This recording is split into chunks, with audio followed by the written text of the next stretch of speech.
Welcome back to the Road to the Final Four, everyone. I'm Greg Gumbel, along with Seth Davis of Sports Illustrated, reminding you coming up next year on CBS, we're getting set for the Big East matchup between a pair of top 20 teams, the defending national champion UConn Huskies and the Panthers of Pittsburgh, number 19 against number 17. What do you look for, Seth? Well, of course, the first time they played, Pittsburgh was down 17 in the second half, came back to win. I don't quite see that happening here. UConn's a better basketball team. Charlie Villanueva is a major reason why. He's got 4 20-point games in the last 5 games. Also, I love the improvement of Marcus Williams, a sophomore point guard, coming off the best game of his career in that win over Notre Dame. Chris Taft and his mates have been up and down this season. They better be up today. All right, so Pittsburgh and UConn coming up next here on CBS about 6 minutes from now. Stay tuned. Meanwhile, the game you just saw, the Wildcats of Kentucky knock off Alabama 78-71. What a long-range shooting performance by Kentucky. Well, you know, Kentucky comes into this game ranked 8th in the SEC in threes made per game, but you still have to defend them. 13 for 19 from behind the arc. Patrick Sparks was magnificent, 7 for 10, but as a three-point shooter, he's just not that hard to defend.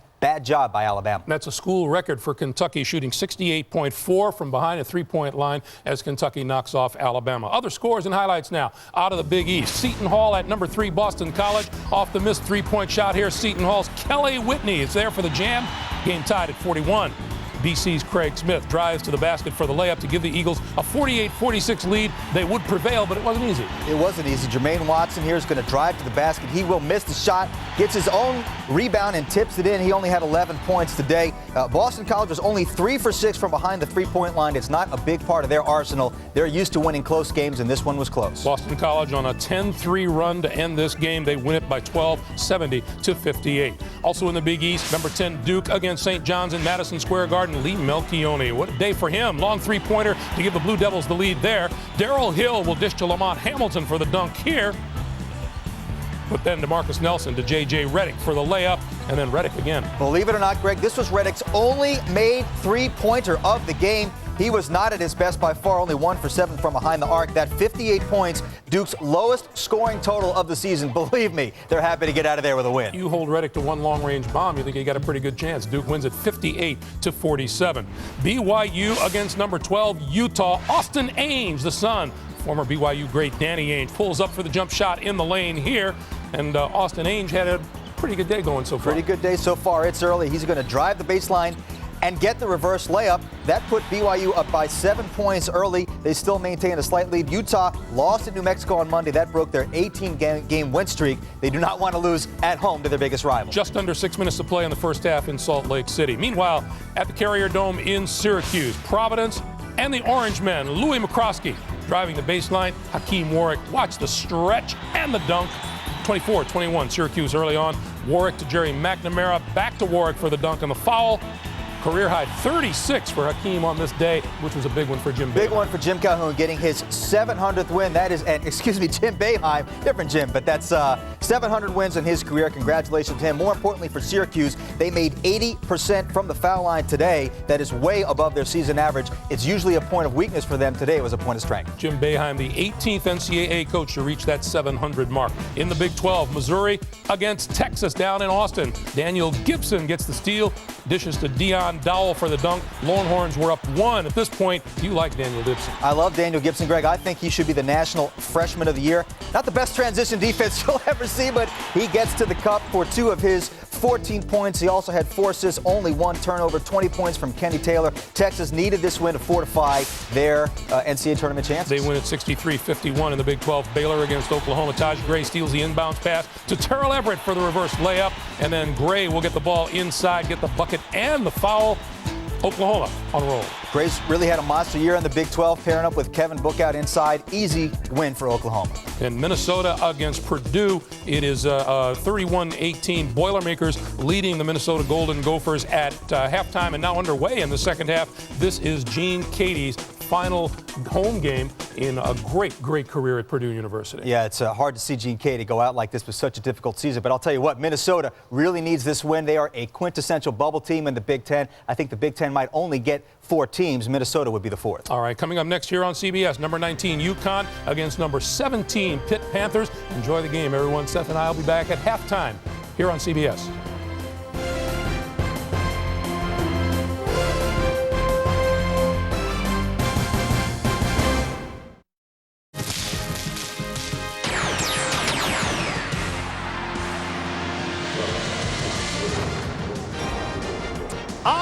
the Final Four. We join you today from Pittsburgh, Pennsylvania, and action from the Big East. UConn matched up with the Pitt Panthers. Standings within the conference, Boston College leading the way, UConn within striking distance, and Pittsburgh enters action at 8-5. Hi, everybody, and welcome to the Peterson Event Center. Ian Eagle along with Jim Spinarco. Sense of urgency right now for the Pitt Panthers. They need a win to solidify their chances at the NCAA tournament. Last time these two teams played, Pittsburgh, remarkable come-from-behind victory. Siobhan Troutman really led the way that day. Well, he's their tough, rugged leader down low, and one of the things about him is he really has to establish his game on the front line. Watch for him down on the blocks, though. He's very tricky with the basketball. Uses that body to really position him well. In the first game, 29 points against UConn, but he can also step out and hit that jumper. So watch for him to step away. But keep in mind also, 25 of those 29 points came in the second half, so they will find him on the blocks. And that is a major question this afternoon. How will Pitt match up with the impressive front line of UConn? Josh Boone, Charlie Villanueva, Rudy Gay, Hilton Armstrong, a lot of length. And right now, Villanueva playing some of the best basketball of his young career. And he had a very good month of January playing ball for the Huskies, but he has, over the last 3 games, has really stepped it up. Watch for him to focus on the blocks at the offensive end, but keep in mind, defensively, very, very good on the blocks also. Blocking shots, going after it, but they'll try to establish him down low. His last 3 games, he's been on a roll. It's been Charlie Villanueva for the Huskies in the front line. We are just 15 days away from Selection Sunday, and they are fired up here in Pittsburgh. Pivotal Big East matchup. Starting lineups and opening tip when we return on CBS. The Peterson Event Center, Pittsburgh, Pennsylvania. Panthers hosting the UConn Huskies. Jim Calhoun looking for win number 699 overall as a Division I head coach. State Farm covers the court.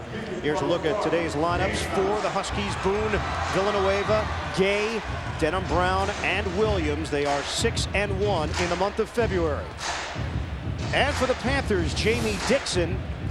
They've hit a bit of a slide. 2 games in a row. They've fallen short to Villanova and West Virginia. And the starting 5, Taft, Troutman, McCarroll, the senior. It is senior day. And McCarroll and Troutman playing in their final home games. Antonio Graves and Carl Krauser in the backcourt for Pittsburgh. Series history, UConn leads the all-time series with a mark of 27-23. Pitt has won 4 of the last 6 matchups. Really has developed into an excellent rivalry. Teams have met in the last 3 straight Big East championship finals at Madison Square Garden. And many people in the Big East, they think, as you take a look at the officials of Timmy Higgins and Tom Lopes, Fran Connolly, you look at this Big East and you say, well, it's Connecticut and BC, and obviously that's a pretty good rivalry and it's been established for a long period of time, but this one has turned into a dandy. Siobhan Troutman, 18 points away from passing Jerome Lane for 17th all-time on the Pittsburgh scoring list. Panthers in need of a win, and we are underway as UConn controls the tip. And pick out any of the matchups you'd like this afternoon, because there are terrific matchups at the guard positions with Williams and Krauser, and also the other way at the front line. Denham Brown coughs it up. Here comes Pitt. Krauser on the bounce. And Troutman goes in for the reverse. And right off the bat, taking advantage of mistake. Good work by Troutman getting down the floor. He's rugged. He plays down low. He'll post up, but he can get out, up and down. And one of the things that Connecticut is concerned with Pitt, they aren't known for their running, but they have been running as of late. UConn 6 straight wins within the Big East Conference. And here is Gay on the perimeter, 12 to shoot. Talented freshman gets rid of it. Brown sets the feet and gets the roll. Denham Brown, he has really stood out as a starter. Rashad Anderson, not with the team here this afternoon. Spent 13 days in the hospital, life-threatening infection. Abscess in his right leg, hoping to return before the end of the regular season. Way off the mark is Krauser. And Gay able to track it down for the Huskies. Here's Williams lining it up. And a bank shot for 3. Not so sure that was called right there, but one of the things, to give him some credit, his shooting has been much, much better. Shooting the basketball from long range, and clearly his decisions a big reason, Williams, why the Huskies have really been on a roll as of late. Huskies feel like they're a different team than the one that played Pittsburgh first time around. There's Troutman, a leaner. McCarroll fighting for it and swatted away by Gay. Well, interesting enough, when you look at it defensively, it's one thing, but here's Williams down the other end. That is a very difficult angle to bank a shot from. So we'll give him credit that he called it, but more times than not, you do not bank it from that angle. There's Krauser off the penetration and travel. One too many steps for the hard-nosed point guard, Carl Krauser from the Bronx, New York. Well, that's one of the things that Krauser will do. He'll set a tempo from the guard position. As you touched on, very, very difficult defender. Likes to get in people's faces, and Troutman will set the same kind of tone for them down low. Trying the entry pass off the fingertips of Villanueva and out of bounds. And clearly Connecticut trying to get the basketball down low, especially to Villanueva, who has been playing very, very well, especially over the last 6 games or so. McCarroll drops it inside. The talented Chris Taft blocked away. Now, even though they get called on a foul right there, that's a good opportunity to see what the Huskies do defensively. Villanueva catches the basketball. Jim Calhoun's squad always has a big guy helping out in the back line. So when Taft catches the basketball that trip, he's aware of Villanueva, who's guarding him that trip, but he constantly has to look behind him for guys like Gay and Boone. Chris Taft, 60% from the free throw line, part of that New York connection that Pittsburgh has been able to establish in recent years. Taft from Brooklyn, New York, a sophomore. Numbers are up. And Jamie Dixon told us that biggest improvement for Taft has been in his defensive play. They're not surprised that the offensive numbers have been on the rise. Doesn't get any rotation on his shot, though, off the free throw line. One of the things that he has to work on, just to basically be able to hit that, a 60% shooter, but he gets that one to go down. UConn with a 6-3 lead. They have been the best road team in the Big East this season at 6-1. Williams setting up the offense for the Huskies. Krauser sticks with him. Well, over the last 8 years or so, they've been one of the best on the road, and here comes Troutman with the steal. Good separation. And Krauser, some razzle-dazzle for the Troutman layup. A terrific decision by Troutman. Get it to the guy who can then deliver it back to you. Get your strength, get your strong guys with another strip there by Krauser. Pitt continues to look the ball up, but their spacing on the break, very, very good. Nice walk. And Taft able to convert on the interior. TNT right there. Taft finishing it off, terrific position, but how about Troutman running the floor? Maybe one of the most underrated players in this league. He does it all for Pitt, but a nice entry pass. Pitt 7, UConn 5. Gay off the window, and rebound snatched by Taft. Krauser in transition. On the pull-up, book it for Antonio Graves. Jamie Dixon wants a highlight film on how to run a break. We've seen 3 of them this afternoon early on in this game for Pitt. Early offense, Villanueva on a turnaround, and the offensive ability of Charlie Villanueva, who has been on quite a roll offensively. Inside-outside threat, averaging just under 13 points and 8 rebounds per game. 23 and 8 over the last 3, 9 double-doubles on the season. So when they need a bucket, he's a guy that they will focus on. Pittsburgh with a 9-7 lead. The senior, McCarroll, not normally in the starting lineup, but getting the nod because of senior day. Knocked out of bounds with 9 to shoot. This here set is a good example of what Jim Calhoun, we got a chance to speak with him yesterday, mentioned to us. One of the things that Pitt does very, very well is that they grind it on the offensive end. They make you play defense, and Jim Calhoun will probably switch things up a little bit to extend, maybe go 3-quarter court to take some time off the clock for them. Aaron Gray and Levon Kendall check in for Pittsburgh. Antonio Kellogg into the game for UConn. Graves off penetration, and rebound taken by Gray. Putback won't go. And Gay cleans the glass. Gray has given them good outings as of late, playing real strong offensive post-up basketball. Jamie Dixon decides to take his coat off right now. And the jump shot goes down for Denham Brown.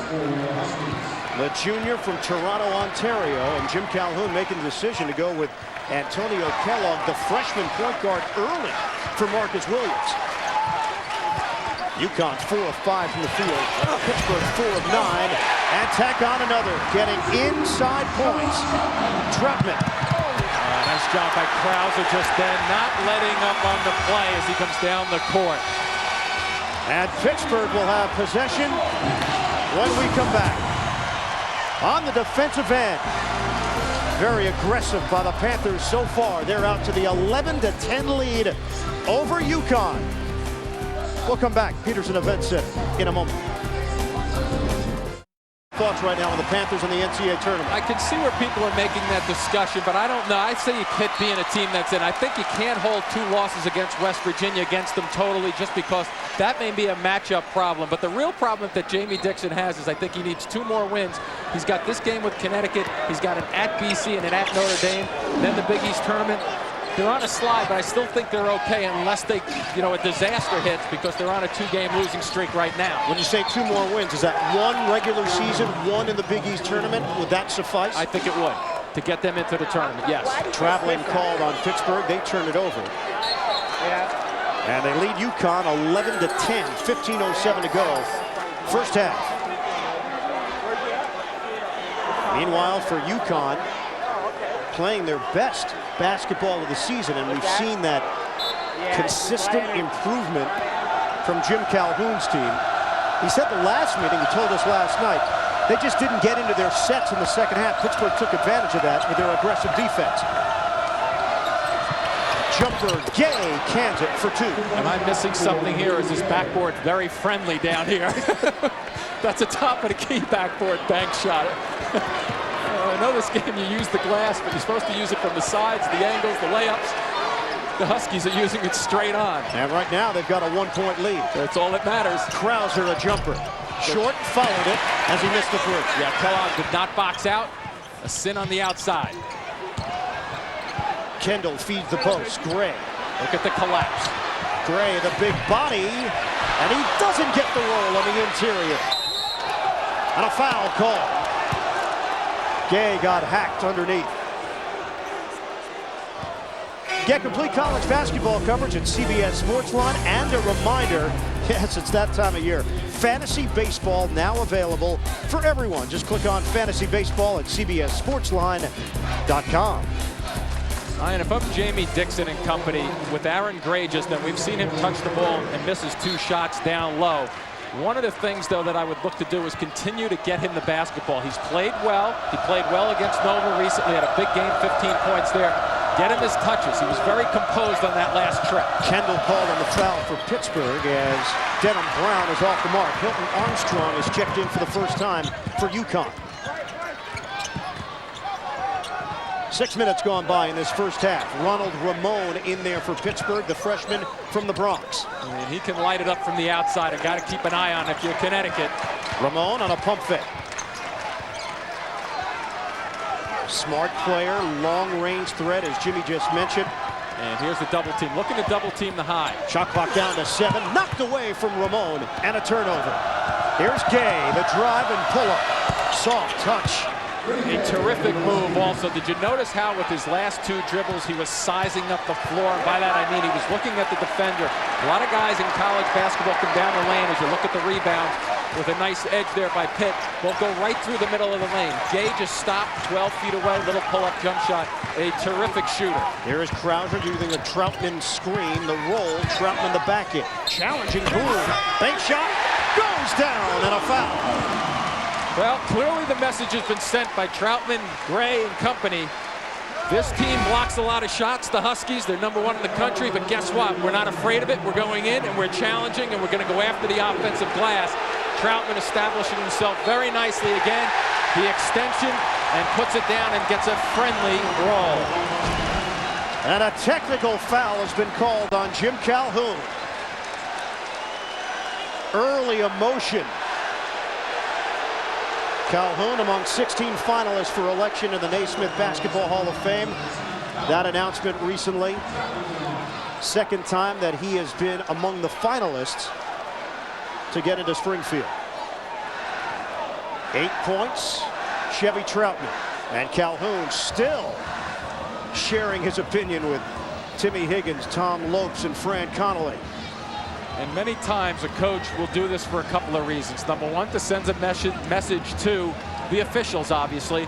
But the other part of it is to send a message to your team. Hey, I'm stepping up for you guys. I want you guys to pick it up, rattle them a little bit. And Jim Calhoun has been around a very long time and very, very successful. And now he has George Blaney.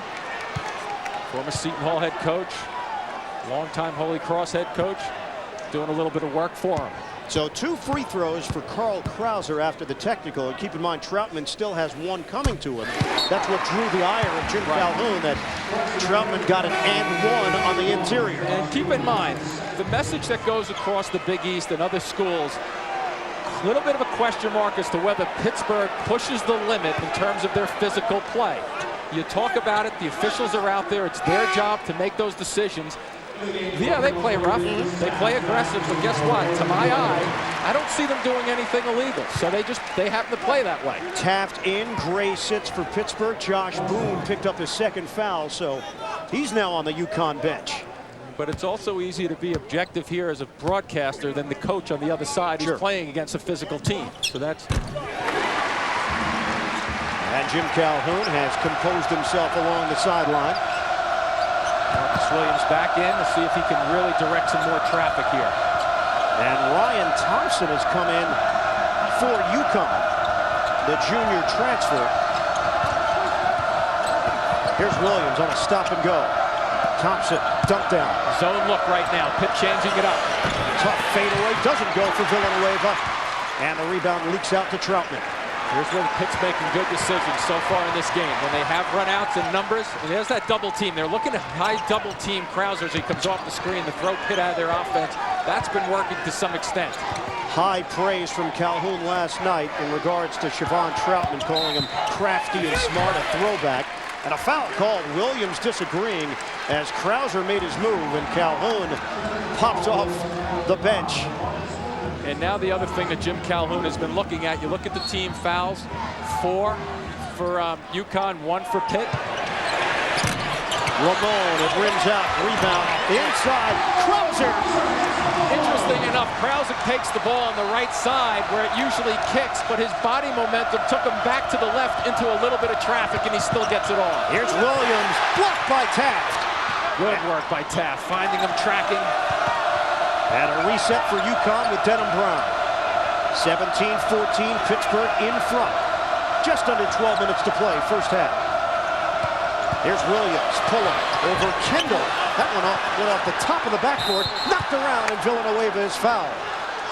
So UConn catches a break as Williams did not have the kind of look he was hoping for.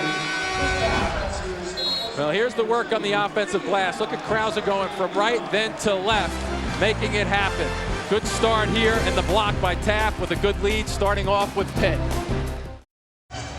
Pittsburgh up by 3. Williamsport, Pennsylvania native Chevy Troutman, rugged, fierce, tough inside. All of that has been on display so far. And we talked about him in the open in terms of his second half. The first time these guys played 25 points, but look at him go to work early on in this basketball game. Very content getting the ball on the blocks where he does most of his effective work in terms of using the body to establish position initially, and then he is not afraid to mix things up. 4 for 6, 9 points already, a good start. He's really working the glass also. And Jim Calhoun mentioning to us, he doesn't know if he's seen a player that has basketball nuances quite like Chevy Troutman. He has been blown away by Troutman and his performances over the years within the Big East. And even in that last shot we did show just then where he used his body first, the little things that he does well, he waits, he positions, he bangs you first, he shoots the ball, he's ready to go up and rebound. Little extension here with Connecticut changing up their defense to a 1-2-2. Looking to make Pitt play a little bit faster. Charlie Villanueva now with 3 points for UConn. They handle the pressure, Pittsburgh. Out of the corner, Ramon. And rebounded by Armstrong. Here's where the decisions have to be made by Williams. Roaming baseline, Brown had it knocked away, and UConn will retain it. Levon Kendall going for the steal, the sophomore from Vancouver, British Columbia. UConn coming off an 88-74 win over Notre Dame on Monday night. As complete a game as the Huskies have played all season. Shot 53% from the field. And they used a little of that game tape, Notre Dame, to make sure they came out on a positive note. Ramon looks like with a little bit of a hold right there, but Anytime you watch game film, team playing, Jamie Dixon understands this team right now. Connecticut has been playing as well over the last 6 or 8 basketball games compared to the beginning of the season in December. I had Connecticut in the game against Rice, where Jim Calhoun was substituting on every single mistake. It was about getting his team ready for this particular end of this month in March. Here is Brown. Missed it on the interior. Knocked outside, and a new shot clock for UConn. They are running 4 guys to the offensive glass. If Pitt gets a quick defensive rebound, watch for them to break out. Not much balance for Huskies going the other way. Ed Nelson has come in for Connecticut, and a travel. Turnover, Denham Brown. In the last 3 games, Jim Calhoun's squad, the Huskies, as you look at their turnovers mounting a little bit, have been scoring 89 points per game over the last 3. Well, they have their hands full because Pitt doesn't like to see you go over 70 or 60 for that matter. On the inside, Chris Taft using the window, the reverse delivery. Well, when he establishes himself at that offensive end. Gay off the mark for 3. Villanueva offensive board. A lot of times you talk to people at Pitt and they say with Taft, unlimited upside, but when does he play consistently? Double team, Villanueva fights his way through for the deuce. And another guy. Villanueva has just continued to impress, and I think he's trying to figure it out, may have figured out how good he can be, because he is really showing it as of late. Consistency was always the question mark with him. And Pittsburgh with a 2-point lead. Tip ball, Villanueva got a piece of it. Work there. Look at Nelson hit the deck. Trying to come up with it. Pittsburgh will retain. You see Villanueva just waiting it out. Taft doing a very good job. Troutman coming in. I mean, there's nothing wrong if you're Jamie Dixon with that defense by Pitt. Absolutely perfect. Guy just makes a good shot. It happens. Graves comes in for Ramon. A 3-ball. Doesn't go for Krauser. Kendall unable to scoop it cleanly. Get a body count. How many guys are going to hit the floor this afternoon? There's Williams off the double. Gay is open, a 3. And foul call. 3 free throws coming up for the freshman from Baltimore, Rudy Gay.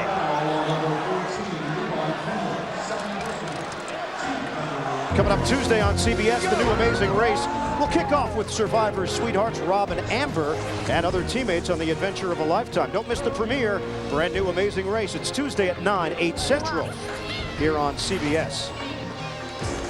Rudy Gay, a scary athlete, McDonald's All-American, has made an instant impact at UConn as he misses the free throw, 72%. 2 more coming as Kendall picks up his second. Kendall making that mistake, coming out strongly on the 3-point shooter. It's one of the things with Gay, has the range at about just 49% to hit that shot. Can you imagine though when Gay figures out? I was talking to Jim Calhoun a little bit about this last night. I said, this kid is terrific. He's got long range. He's long. He blocks shots. Do you think he can improve on putting the ball on the floor and attack? And he says he can do that. He just, once he starts to do that, watch out. There's going to be a real explosion to this kid's game. Moved into the starting lineup on December the 19th and has remained there. Hard guy to keep off the floor for Connecticut. This is a small forward at 6'9" with guard abilities. Rebound, Armstrong. Gay hit 1 out of 3. And that one rims out, knocked out of bounds. Who's got it? UConn with 9:39 to play, first half. And terrific work by Armstrong on the glass just then. 2 opportunities. They get another possession. When you're talking about 1-point games and close games, every edge. I know we have a ton of basketball to play, but everything is so important. McCarroll back in there, the senior for Pittsburgh. Williams, spin. And a foul called out front. Krauser disagreeing with the contact straight away. And a few of the people here, Jamie Dixon looking for a walk. That's where Williams, though, has to make those good decisions. That is the 15th foul against Pittsburgh. And UConn will toss it in with a new shot clock. Nelson gives up his dribble. Brown, catch and shoot. Looking for 3. Nice work off the lower blocks just then. Very patient offensive set by the Huskies to get that look. And Brown, as a starter, just continues to put up great numbers. He averaged, last 9 games or so, he's shooting 41% from the 3. Prior to that, he was at 21%. So he's clearly picked it up as a starter. And has that textbook jumper. Good step through. Off the double. Open man, Taft, and he's fouled. That's one of those shots where Taft was looking for a guy to block a shot very quickly. Throw those shoulders straight at the glass. You'll get the bucket and you'll get the free throw. Watch the way the ball stepped through here. Watch Taft right here. He's going to drift just a little bit to his right. It's not much, but because he drifts to his right, he doesn't come away with the bucket first on that one, and then the free throw attempt afterwards. Usually you throw your body in there to get at least a foul. There he could have gone with the reverse. Ed Nelson called on the personal foul, and there is that flat attempt off the line. It's very hard to pick up when you're watching at home, but he does not get any rotation whatsoever on his free throw. Krauser will get his first rest. Ronald Ramon will play alongside Antonio Graves in the backcourt for Pitt. Taft, 60% shooter. And misses on a pair. Knocked around. McCarroll had it. And controlled by Williams for UConn. Good balance. Pitt with very good balance. Nice look down to Nelson down deep. And the jump hook goes down for the Fort Lauderdale native, Ed Nelson. Transfer from Georgia Tech. 23-19. Connecticut. And Nelson, not the tallest body out there by far for UConn, but let me tell you, he's got the biggest body and he knows how to use it. He banged with Emeka Okafor last season in practice. Taft, offensive foul. That's where the big guys can get in trouble. You start telegraphing moves from about 15 to 17 feet away, and you put the ball on the floor. Comes down the floor. A little out of control. Nelson actually had to fight his way back into position because he got pushed out of the lane a little bit. Aaron Gray out of Allentown, PA. Chris Taft sits on the bench. His second foul. UConn 23, Pittsburgh 19. Matchup of two top 25 squads with 8:15 to go first half. Both teams playing the high screen the same way. It looks like Graves may have been grabbing along the baseline against Gay, who was trying to run that baseline. And that is the 7th team foul against Pittsburgh. So a 1-and-1 now for Rudy Gay. He comes around the screen here. Watch, he's coming around the screen. Now watch the grab. You see the hands coming out. As soon as the officials, especially with the way this game is played early, the physical nature of it, you start extending your hands when guys are cutting around. Extending hands, extending arms, extending elbows. Officials are going to be blowing the whistle all afternoon if you play that way. Gay drains the first free throw. Pittsburgh has now gone 2-34 without a point. At the line, UConn 3 out of 6. And Gay now with 6 points overall. Villanueva in, Armstrong to the bench. First thing that you see when the Huskies come out for their warm-ups, if you're standing on the court, compared to other Big East teams that I've seen this year, you say, wow, these guys are big. Yeah. They're all tall. They keep going. Yeah, they do.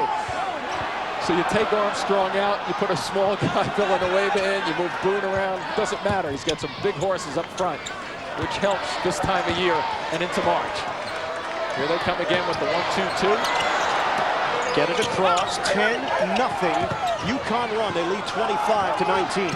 Good step through. Pitt has to start to attack it once they get that advantage with the numbers. If they get it, really go after it quickly. On the perimeter, Graves looking with 9 to shoot. Nelson on Troutman down low. McCarroll set a screen out front, and it cost him. Personal foul on McCarroll. UConn picking up the offense, including Denham Brown from the outside. They lead Pittsburgh by 6. Look at the game summary. UConn has picked it up on the offensive end. Pittsburgh had the strong start, but the Huskies have answered. If we welcome you back, Ian Eagle along with Jim Spinarkle. UConn, they'll wear on you because they'll extend full court defensively and offensively. Got a lot of weapons. Yeah, they do. And Jim Calhoun is going to try to switch that up. The forced decisions by Pitt coming down the floor against their defense. And I'm wondering what happened to Pitt in the last 3 minutes or so. They started this game out very strongly, looking to dump it down to Troutman and Taft on the blocks. Watch for them to make some adjustments to get the basketball back down on the blocks. Well, coaches from across the nation here today wearing a new blue wristband. And that has been a standout here because of the NCAA's Don't Bet On It campaign, warning of the dangers of sports gambling. UConn 25, Pittsburgh 19. Nice tip out by Nelson. Williams, no good on a 3. Villanueva, offensive rebound. Turnaround, rims out, tip up in the air. And finally controlled by Troutman. Contact, Krauser at midcourt, and the personal foul on Marcus Williams. That'll be team foul number 6 on Connecticut. Trying to get a quick run out after that miss, but finally Pitt comes down with a defensive rebound on that set. Now, one of the things UConn can do very, very well is go to the offensive glass and make you work. You have Boone, one guy who can really go after the offensive glass on this team, but the other guys too can really rebound. Second foul on the UConn point guard, Marcus Williams. He sits down. Here's Ramon, off penetration. Come up on 7 minutes to go, first half. Pitt in a major offensive slump here. Connecticut is just so long and big. Inside, Mr. Reliable and Chevy Troutman. Good adjustment right there by Jamie Dixon. They haven't gotten the ball down there in a while. They haven't scored really consistently. The offensive end, let's see what we can do. Let's get it on the blocks to our guy who can bang a little bit and get a layup. Little hop step right there. Villanueva is going to go the other way with that step. Well, look at the post-up action over here. Right there, you see the blocks. Troutman really working nicely with the good delivery just then by Gray from the opposite side. Kind of like a side low rather than a high low. Get it over, let him use his body to continually hold Nelson off. Pitt had gone 4 minutes without a point. Ramon is open. It's a 3. Those of you who have not seen Ramon play much, he can flat out shoot it. He's streaky, so watch for him to spot up in certain areas. Tell you, Brown can shoot it too. I might put Brown on the blocks though with the size advantage that he has against Ramon. See if he can bring the ball down on the blocks or post up the next set. That's 6-6 against 6-1. Brown through nice traffic. Play by Krauser. Uncontested, Krauser will lay it in. All of a sudden Pitt reawakens and the fans reawaken also at the same time. A defensive effort, very good. Panthers go back in front. 26-25. So here you have Brown against Ramon outside, not taking advantage of the height. Kellogg will try it. No good from long range. Villanueva. Oh, look at the touch on Charlie Villanueva. There's not a whole lot. You can just watch that. You don't even have to speak about it. Just pure offensive rebound. And Villanueva just continues to impress on the glass. And UConn now with a 27-26 lead. Bodies going down. It's Krauser hitting the deck. And a personal foul called on UConn. See, Ramon just spots up. Connecticut funnels down to the bottom of the floor, and bang, he's ready to go. And here comes Krauser, who's just going to come right into our camera shot. A nice, easy one. Little kiss. A little kiss there before the kiss. Ed Nelson called on the foul. That's number 2 on him. Krauser at the line, and Nelson to the bench. I think kids know where the cameras are nowadays. I think so. And Krauser good on the free throw. He's got 6. Nelson, the strong, physical forward for UConn. He is forced to the bench because of those 2 personal fouls. Kendall will come in for Troutman as Jamie Dixon makes a substitution for Pittsburgh. Carl Krauser, do-it-all point guard for the Panthers. And 1 out of 2. Yeah, he didn't like that shot. Gray goes over the top. Touch foul called against Gray. Coming up Monday on CBS, catch a special viewer's choice. Everybody loves Raymond. Then Charlie Sheen's real wife, Denise Richards, and daughter. Guest star on 2.5 Minutes, beginning Monday at 9, 8 Central here on CBS. UConn in the bonus. 19 fouls against Pittsburgh. Hilton Armstrong at the line, 52% shooter. And a second one coming for Armstrong. He was a starter as a freshman. Brings energy off the bench, and that size that you talk about.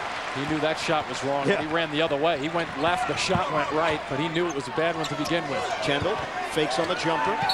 Off the entry to Gray, and a foul called. And now Pittsburgh in the bonus. Is that a 3-second violation first, or what? That's the debate right now. And UConn claiming that it's going the other way. It is. The violation overrules. Jamie Dixon not happy at all. Obviously, that picture describes it perfectly. I don't know how long Gray was in there. It didn't look like he was in for that long. Here's Gay on the outside. Brown, the drive, leaves his feet. A charge. Denham Brown going up high and contact.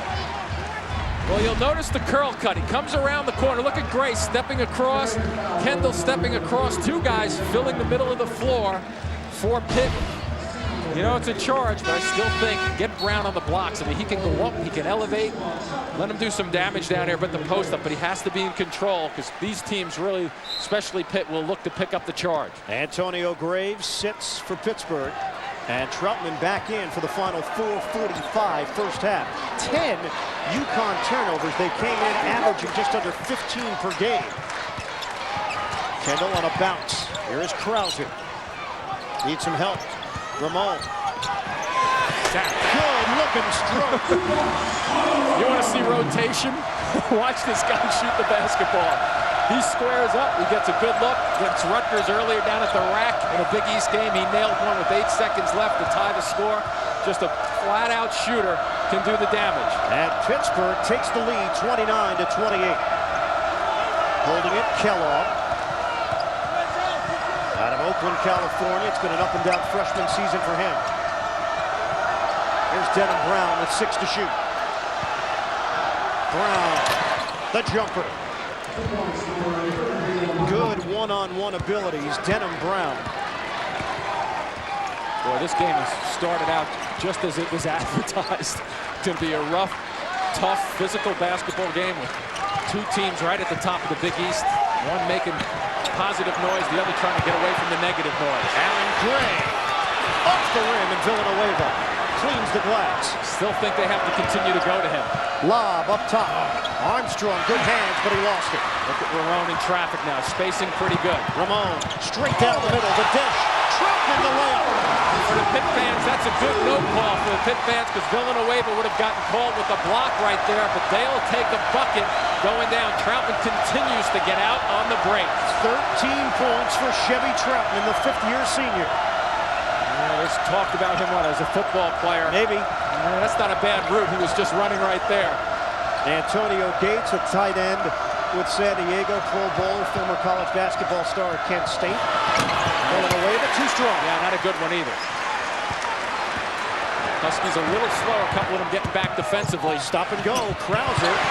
Here's Troutman wheeling, and he draws the foul. It's nice to have a little strength with the nuances of playing basketball. That terrific combination once again. Ronald Ramon giving it up for Pittsburgh and getting the Panthers out on the move. They lead by 1.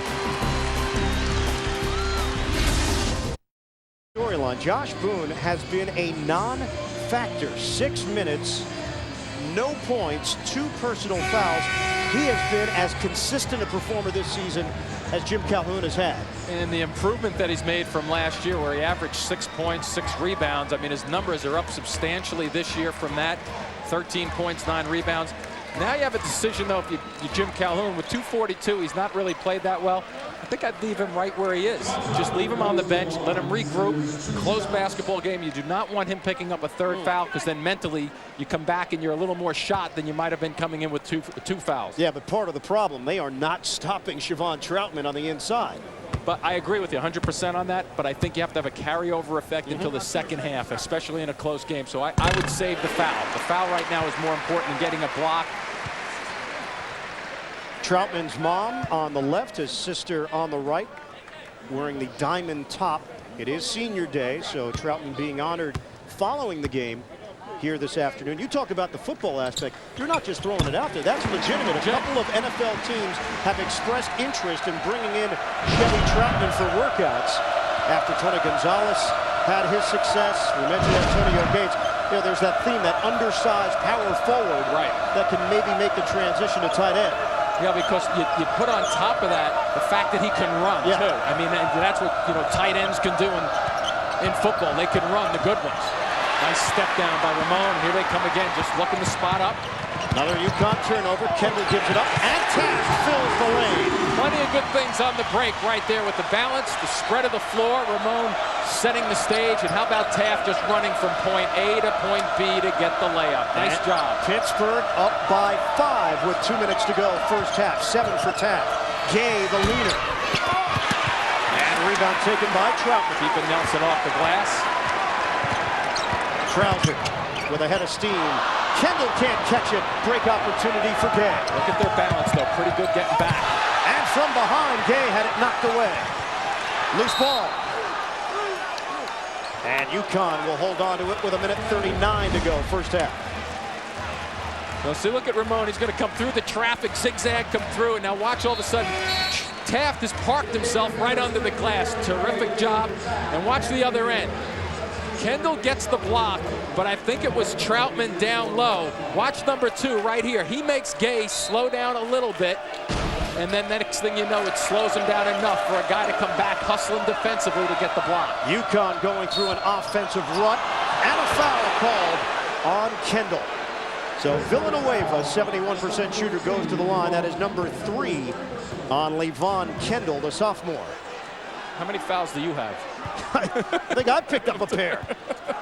Everybody who's played has picked up a foul, it seems like. Boy, they are stacking up in a hurry.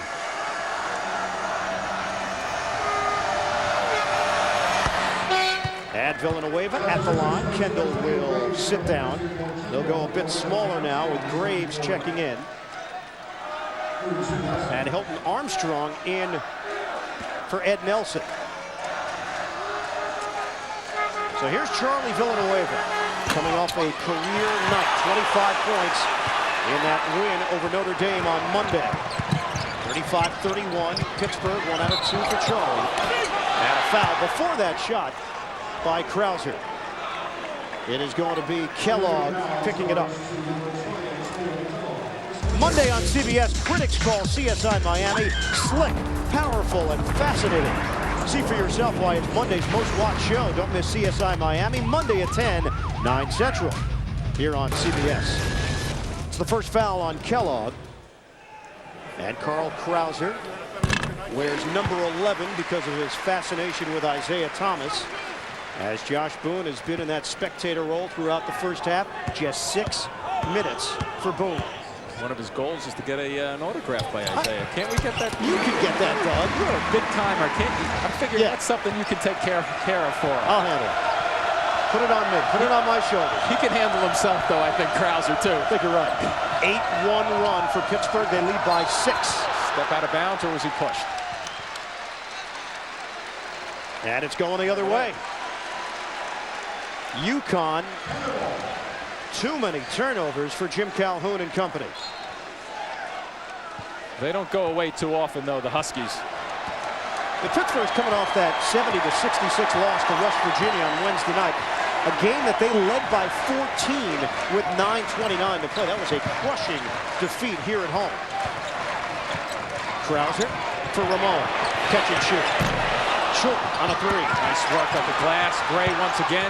Look at Troutman down low. It skipped right off his leg. And could have brought it back out to use clock. Right. With under a minute to go. Instead of the reset, Gray looked down low for Troutman in a timeout. 58.1 left on the clock. We are in the first half and Pittsburgh in front. Let's take a look at today's Wooden Award profile presented by TIAA CREF. It is Josh Boone, the sophomore, one of the best rebounders in college basketball. Started alongside Emeka Okafor last season and has stepped up his game this season. For more on all the Wooden Award candidates, log on to CBSSportsline.com. 13 Husky turnovers, just 11 field goals. Kellogg taking the baseline. Here is Gay. High arcing delivery, rebounded by Ramon. An opportunity right now if they don't have a good look. There's another tough pass. And they turn it over. 2 in a row by Gray, looking to do the same thing, and your point is even accentuated even more. Take it back out. There was a 3-second differential. Jamie Dixon walking around. I think from the looking down that end of the floor, he was kind of yelling down that end to slow it down. And sometimes when you get it to the big guys, that's the problem, when you get the big guys handling the ball too much, especially in situations. Shot clock has been turned off. Final 22 seconds of this first half. UConn with just one field goal over the last 5+ minutes of game action. This is where UConn wants to make a decision. Let's go in it, down 6, but no worse. 10 seconds left. Brown will handle it. Should be able to shoot over the smaller crowd. And Brown strokes it. Rebound tipped outside. Graves takes a peek at the clock. Graves down the lane. Will they count it? No reaction from the officials.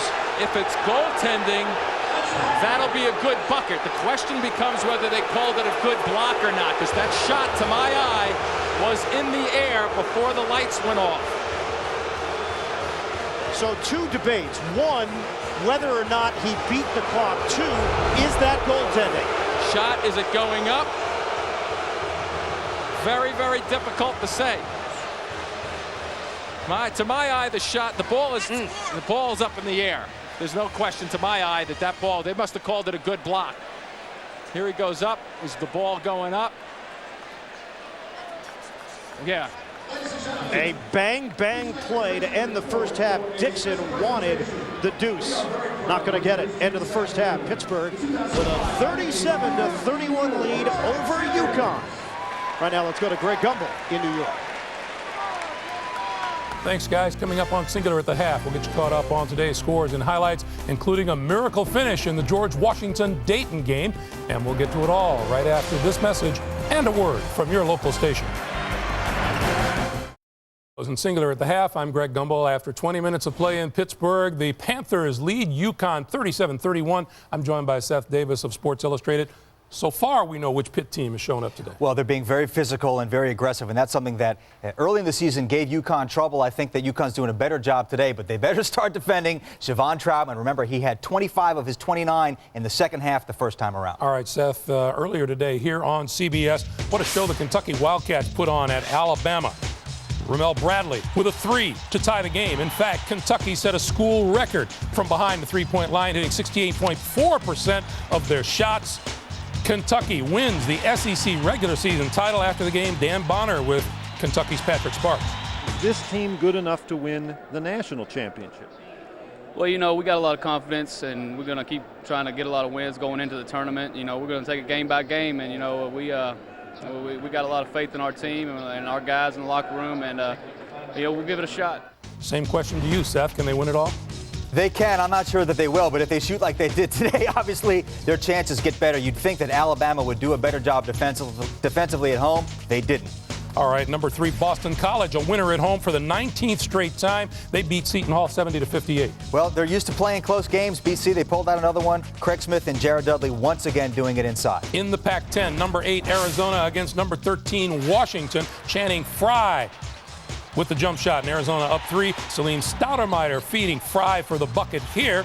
But how's Washington? Well, you know there are going to be a lot of points scored in this game. Both teams love to get up and down. Here's Brandon Roy finishing it on the break, but Arizona trying to close out the Pac-10 regular season title in this game. Arizona's still alive for a 1 seed, I think. Huskies lead at 39-31, under 2 minutes to play in the first half. Number 10, Duke over St. John's today, 58-47. Not a whole lot of offense from the Blue Devils. No, Duke was 6 for 22 from behind the arc. Melchione rescued him. Unfortunately, St. John's wasn't any better. Duke's lowest output of the season. Meanwhile, in the Mountain West, BYU at number 12, Utah. Austin Ames driving the baseline. Watch this reverse layup.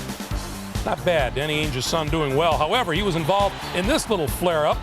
He and Utah's Mark Jackson, no ejections there. Time running down. Well, you know, if we're showing Utah highlights, you're going to see Andrew Bogut with the nice long land, the best big man in the country, and Utah trying to bounce back from that loss at New Mexico. The Utes lead it by 7 with 7 minutes to play in regulation. In the Big East, Providence at number 15, Syracuse. Louis McCroskey driving the baseline. Watch Hakeem Warwick. Is this extension? That's not bad. And then Warwick to McNamara, back to Warwick for the dunk and the foul. Warwick just made it an all-around nice day for Jim Boeheim. It was. Warwick had a career-high 36 on senior day. Jimmy Boeheim with his 700th win, just one of 6 active coaches to reach that mark. More importantly, Syracuse had lost 4 of its last 6, got back on the winning track. The 18th coach in NCAA history to win 700. Georgia Tech and Miami. Tech's Will Bynum, B.J. Elder out of the corner for 3, and the Yellow Jackets led early on. And Gary Hamilton will hit the long 2 here for Miami. Hurricanes pretty good at home. Robert Height's been having a great year. He's going to miss the shot here. Gary Hamilton gets a putback that put Miami up. This is a classic bubble game. If Miami wins, they're guaranteed a 500 finish in the ACC. They will be in the tournament. Right now, the Yellow Jackets lead it with under 2 minutes to play in the first half. In the Atlantic 10, watch this one. George Washington against Dayton. Dayton's Trent Meacham to Mark Jones for 3 final seconds. Maybe one of the shots of the year. You'll see Carl Elliott throws it up. Run off the court, Carl. Don't wait for him to check the replay monitor. Carl Hobbs, the GW coach, was wiping tears from his face walking off the court because GW is getting that much closer to an at-large bid if they need one. It's just like a soccer game. You score and then you run away. 62-59, Colonials with the victory. UMass falling at Temple, 61-48. The Owls playing this game without John Chaney, who is suspended for the remainder of the regular season. The Owls come up winners at home. In the Big Ten, Minnesota against Purdue. Gene Katie's last home game before retirement. 25 great years in West Lafayette. Chris Hartley of Purdue with a 3. Boilermakers led earlier, but Minnesota's Dan Coleman will hit a 3 to give the Gophers a 2-point lead. And boy, will we miss these histrionics on the sideline from Coach Katie? You bet we will. And Purdue had a shot. This is the story of their season, Greg. Brandon McKnight had 18 points today. A nice, clean look at the bucket. Could send it into overtime. It doesn't go. Purdue's been the worst shooting team in the Big Ten. Minnesota, meanwhile, still alive for an at-large bid. 59-57, Gophers win it. We remind you, road to the Final Four on CBS continues tomorrow with a huge triple-header of college hoop action. It tips off at noon Eastern time. Number 9, Michigan State at Indiana. And then UCLA battles Notre Dame, while Florida tangles with South Carolina. And then at 4 Eastern, number 4, Oklahoma State visits number 7, Kansas. Speaking of the Jayhawks, time now to check in on another candidate for this year's Naismith Trophy, presented by Singular Wireless. And it is... in Lawrence, Kansas, the big dub, Wayne Simeon. He's 8th in the country in rebounding, 1st in the Big 12 in scoring, 81% from the foul line. A real load inside, and Oklahoma State's certainly going to have to stop him to win it tomorrow. Wayne Simeon it is. Now, remember, you can still play Naismith Trivia for a shot at $1 million. Text PLAY to 26222 on your wireless phone. You'll get 20 questions for 20 chances to win a trip to the 2005 NCAA Men's Final Four and a shot at $1 million. And the matchup tomorrow afternoon, Seth, between Oklahoma State and Kansas. Go ahead, get out on a limb. Not much on the line here, just a Big 12 title and possibly a number 1 seed in the tournament. Oklahoma State obviously is going to need to deal with Wayne Simeon, and Christian Moody's coming back for Kansas. But I spoke with Bill Self yesterday. He's very concerned about his team's deficiencies in terms of passing. If Oklahoma State can keep the ball out of Simeon's hands, they'll win. If Simeon gets the ball a lot, Kansas will win. I like the Jayhawks in this one. Oklahoma State and Kansas, 4 o'clock Eastern time tomorrow here on CBS. Thank you for joining us on Singular at the half. We'll send you back to Ian and Jim for the second half of UConn and Pitt after this. And emerging through the Fort Pitt Tunnel into the Peterson Event Center, Pittsburgh 37, UConn 31. At the break, we take a look at the first half stats presented by Allstate. Pitt shoots 50% from the field, struggling from three-point territory. Turnovers, a major problem for the Huskies in the first half. Well, it was that careless turnovers for the Huskies that you just touched on coming down the floor. One of the things they've been doing is, especially with Williams, making good decisions, but Pitt has been able to take advantage of the sloppy play. We saw Troutman earlier on getting in down a flow on the offensive end, but both teams not really doing a great job of protecting the basketball. And occasionally, as we just saw just then, with Krauser, you get a layup out of it. And Boone in there after just 6 minutes of action in the first half. 2 personal fouls. Almost like a microcosm of Pittsburgh's season in that first half. At times, they look like world beaters, and then they go through stretches where they really struggle. Well, the first 7 minutes, they looked pretty good. The next 6 or so, they didn't look great. Next 7, I thought they looked very good. There's a post-up, Krauser. And Graves for 3. Rims out. And over the backboard, out of bounds. Looks like Ramon getting a start here in the second half. He is. It was McCarroll who got the nod to start the day on senior day here in Pittsburgh, but Ronald Ramon is in there as they go small to start this second half against UConn. We had a trend line to think about. Pitt, 22 points in the paint. Connecticut, 6 for halftime. That's huge as far as Pitt is concerned. Here's Graves putting it on the floor for the leaner. And it's rebounded by Boone. See if Boone can get involved at the offensive end also. Well, Jim Calhoun this week brought in some former players, Donnie Marshall, Rashamel Jones, to get physical with his current players as they get a deuce on the interior. Rudy Gay. You know, that's one of the things if Gay continues to put the ball on the floor, make some activity, make something happen, because he has the skill and the size to go up over people to finish. Good job. UConn was anticipating the physical play inside today. And he comes around the corner, recognizes Ramon out there, an easy guy to shoot over and go by for Gay with his quickness with the basketball. 37 to 33. On the running one-hander, it's Krauser getting to the goal. And getting to the goal has been the message from the beginning of this basketball game. Start here in the second half. Jamie Dixon and company, let's touch it up and let's go towards the glass. This is a rivalry that has really developed over the last few years, over a very short period of time. Again, the sheer talent of Rudy Gay. You see a drive to the basket, you start thinking defensively, okay, he's going to take me baseline. Now he pulls up for a little 12-footer. Many tools at the offensive end. He's got 11, that's his season average. 39-35, Panthers. Here's Ramon, clear look at the rim. Great spot up, good tip there over to Villanueva. Leak out by Gay, he's met by Graves. So he has the size advantage over Graves where he can take him down off the dribble and shoot over him. I mean, it's a huge size advantage. See if Jim Calhoun starts to take advantage of that on the blocks. Denham Brown also has Ramon down low on the left side of the floor. So they're looking to see isolations. Gay, jump shot, short. Villanueva, offensive rebound. It is stripped away, and Troutman gets it ahead for Krauser. Watch him fill the lane. Troutman, oh, can't finish. Oh, somebody with the pull down. Nice work by Timmy Higgins. He's going to get Krauser, I think, from way at half court. You're right. And that's the correct call. Terrific work from the officials, especially Timmy Higgins, not running down the court and looking the other way, but doing his job properly, running down and looking over his shoulder. Second personal. Higgins felt that Krauser used the fend-off. Well, plus, watch for his shirt. Krauser comes down, and it's going to start going the other way. And then all of a sudden, you see the jersey? Tell you what, you start getting a jersey taken off your back. It's a foul. It's a reach. It's a grab. Good camera work right there to make sure we got the replay. That was a correct call by Timmy Higgins. You can look at it from another perspective, though, for UConn. Down by only 4, not getting big-time performances from Williams or Boone. Right. 39-35, Pitt, Williams, off balance. That is a tough delivery for the point guard, Marcus Williams. You would almost say for a guy who's pressing, not a good shot, but if they go down. Krauser wanted a call. Look at him go after it, though. Oh, it's still up for grabs. It went through 3 pairs of legs before getting scooped up by Denham Brown. Brown, kick out, Gay, a 3. Brown, the offensive board. There's the size. That's where a little size advantage on the offensive glass with Brown versus Graves works for their advantage. Pitt up by 2. Early stages, second half. There's Williams. Little fake out. And the stutter step move goes through. Marcus Williams knows how to change speeds. And usually his decisions, and they have been very, very good as of late, his decisions with changing speed have been a real reason why the Huskies have turned a corner. And we're tied at 39. There's Troutman way outside. These guys collectively, the 10 of them, are catching their breath right now in this set. High screen, tapped, and Krauser trying to fill a very small opening. Personal foul assessed on Williams. It's number 3.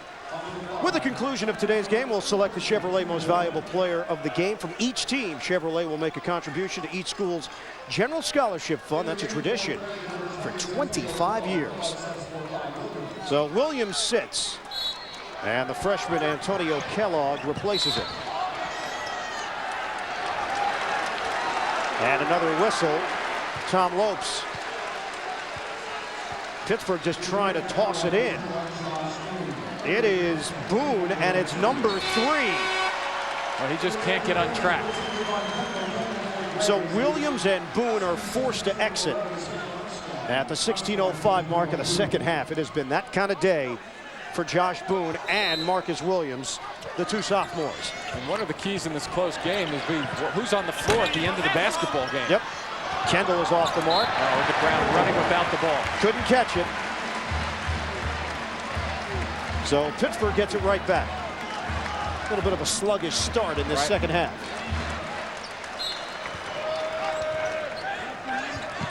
A lot of that has to do with the defense, too.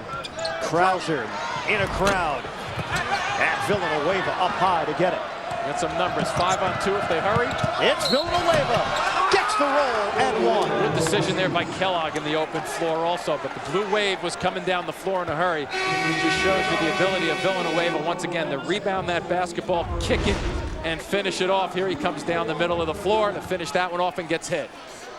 Ronald Ramon will pick up the personal foul and will step aside in a tight one. 10-2.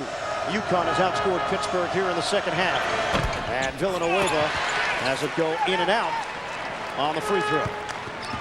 A reminder, only 15 days till NCAA Selection Sunday. Looking forward to March Madness once again here on CBS. It is coming quickly, isn't it? Krauser, the bounce. Troutman, hesitation. And a chance for three. Earlier in the game, you used the example of a guy with Taff, I believe, get the shot first. Here's an opportunity where you get body first. Now watch Troutman. He comes in, you see him hit Villanueva. Okay, the mentality is, I have my free throws. Now watch, across the baseline, watch what he does with his body. Bang, he hits first, and then he makes and worries about the shot. So a different mentality because he's in traffic versus Taff in the first half when he had an open layup. And the second foul on Charlie Villanueva. Pittsburgh regains the lead. Chevy Troutman, 72% shooter. 42-41 Pitt. 14 lead changes so far today. Largest lead has been 6. You know, the old big front line for Pitt in there now, but the smaller guard position with Ramon. Feeding the post. Nelson puts it on the floor, and the leader goes down. Transfer from Georgia Tech, using his ability and strength to force that one into the middle of the lane. ACC Rookie of the Year, 2001, 2002. So a guy who knows how to score points and very, very rugged to get that position down deep. UConn up by 1. Slapped away. And last touch, Kendall. A little slap, maybe off the arm. Double tip. Once again, these coaches both working the size. See if it goes sliding off Kendall's hands. Yep, double flick. Tommy Lopes right on the call. And we'll see a substitution for UConn. Marcus Williams in. Antonio Kellogg to the bench. UConn 6 of 8 from the field in this second half. Pittsburgh struggling. In the hands of Williams. Jim Calhoun mentioned to us last night, he told Marcus Williams, we will go as far as you take us. Brown sets the feet. Kendall bumping body, same team with Taft, but makes up for it with a block. Out of bounds, and UConn will retain. Coming up Thursday on Survivor. Romance is brewing between two castaways. The survivors go hunting for shark. Don't miss a brand new Survivor. It's Thursday at 8, 7 Central, here on CBS. Williams gets it in for Brown. Kendall might like that shark hunting there. He's a cliff diver, you know. He likes to do climb around and stuff like that. You do so much homework, Jimmy. It's impressive. I see a guy. Whoa! Near collision, Brown jarred it loose. And Gay gets it ahead for Williams. The dish. Gay. Contact. Good if it goes. It does. It took a while. But finally, Gay gets the roll and a chance for 3. Truly a play-by-play guy's delight right there, huh? Having that baby hang up on the rim for an eternity. You build the drama. There it is. You got a 1, 2, 3, 4, 5, 6, 7. Forget about it. Boy, that baby hung up there for a while. Kendall not in great position, but Gay finishing it off. Taking time out, CBS Sports coverage of NCAA men's basketball will continue after a word from your local station.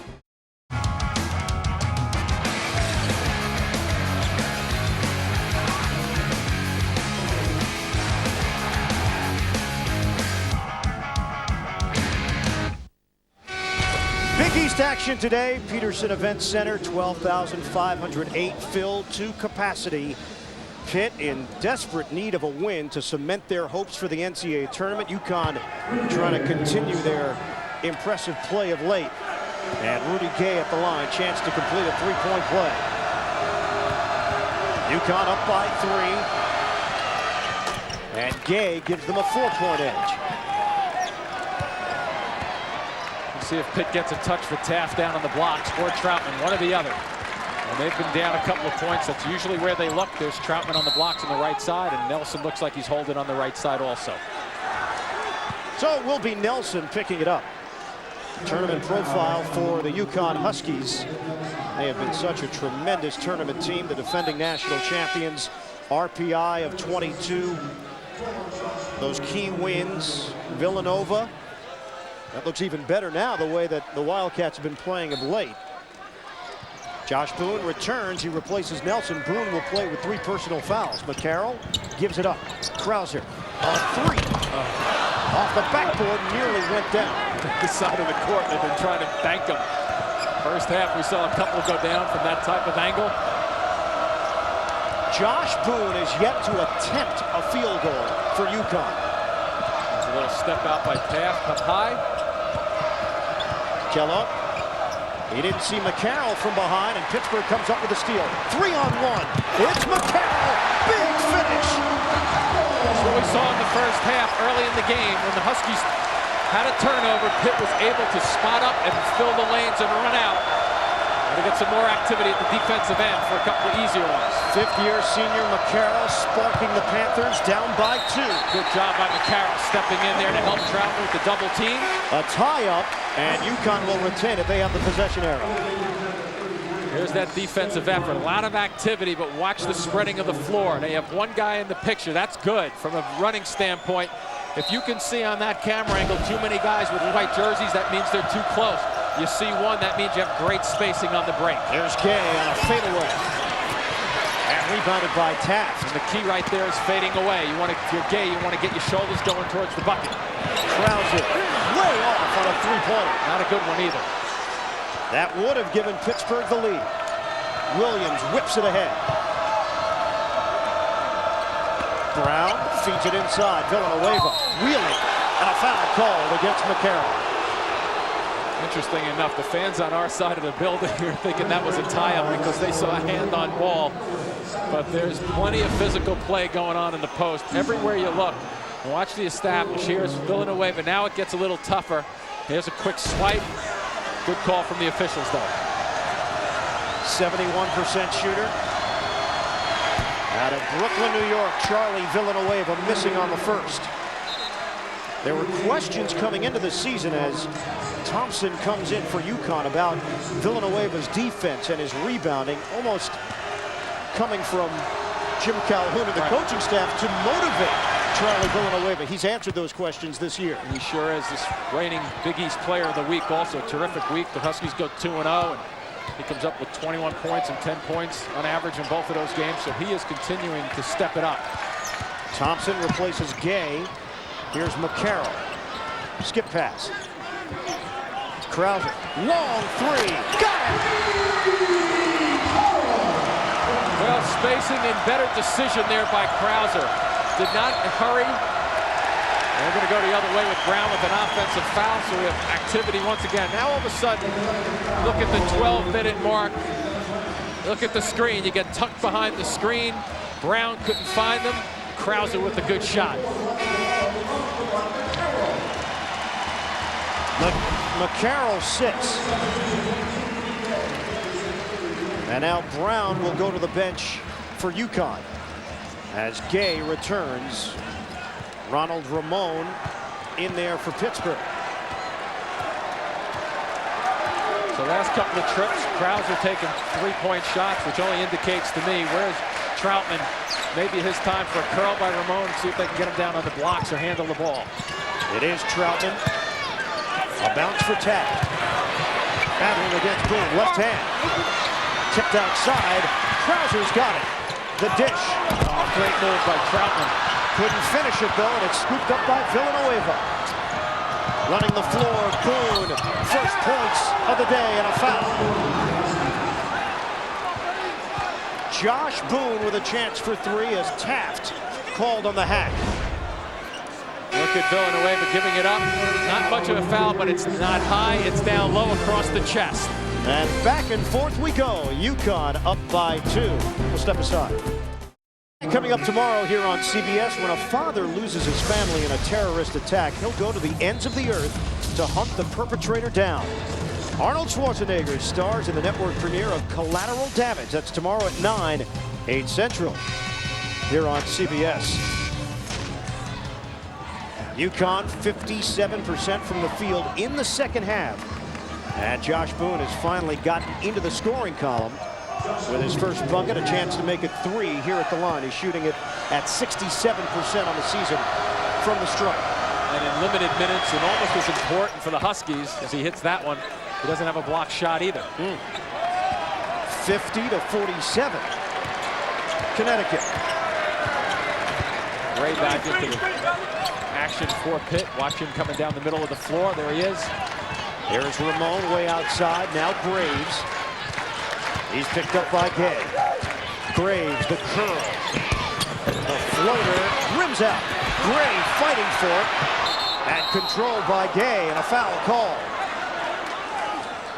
And once again, the fouls start to mount up from a team perspective. That is on Pitt. Number 6. UConn with 5. It'll be Husky ball as the second personal foul was called on Gray. We talked about the sense of urgency at the top of the show today. Pittsburgh feeling it. Despite being ranked in the top 25, despite being 8-5 within the conference, there has been chatter about this team maybe being on the bubble for the NCAA tournament. Williams went down to the ground. Look at Krauser going for the ball. He's out of bounds, and UConn will retain it with 17 to shoot. There's a little flick going after the basketball, but you're right about Krauser. Unfortunately for him, he did a nice effort, but when he touches the ball, look at the rest of his body is out of bounds. Huskies will retain. Krauser went over 1,000 points in his Pittsburgh career this season. UConn leads by 3. Wow. Very close to a backcourt violation. 8 to shoot. Good hands again. Krauser fighting for it. Shot clock down to 3. Pittsburgh's got it. Through the legs. Villanueva. He traveled. We'll talk about sloppy play right then, but forget about sloppy. How about the hustle for all of these guys? We talked about it before. Watch them go after the ball. Look at Krauser. No quit here. He's trying to make a good play to give it to Troutman. He loses the basketball. I mean, the energy level, the intensity level just keeps mounting in this basketball game. This Pittsburgh team, 31-5 last season, went to their 3rd straight Sweet 16 in the NCAA tournament. They trail here by 3. Krauser unable to convert for the tie. Well, there could have been 3 fouls just then called as the Huskies turn it over. Williams and Boone, a miscommunication. Williams saying, hey, I'm going forward. Why are you passing backward? It happens, but when you have 3 guys back there, you have to figure out a way to control the possession. You see Jim Calhoun saying the same thing. I don't care how you get it done, guys. Don't throw the ball over to the Pittsburgh bench. They have 3 turnovers in their last 4 possessions. UConn in the top 25 for 36 consecutive polls. That's how consistent this program has been. McCarroll across the lane, and he's fouled. Mark McCarroll will shoot a pair as Gay was defending him. The importance of this game on a couple of fronts. If Pittsburgh wins, Boston College will clinch the number 1 seed in the Big East tournament and at least a share of the Big East regular season title. If Connecticut wins, they stay in the hunt, and they have won 8 regular season Big East titles. The reason for that, BC having the tiebreaker edge against Connecticut and Syracuse if that plays out.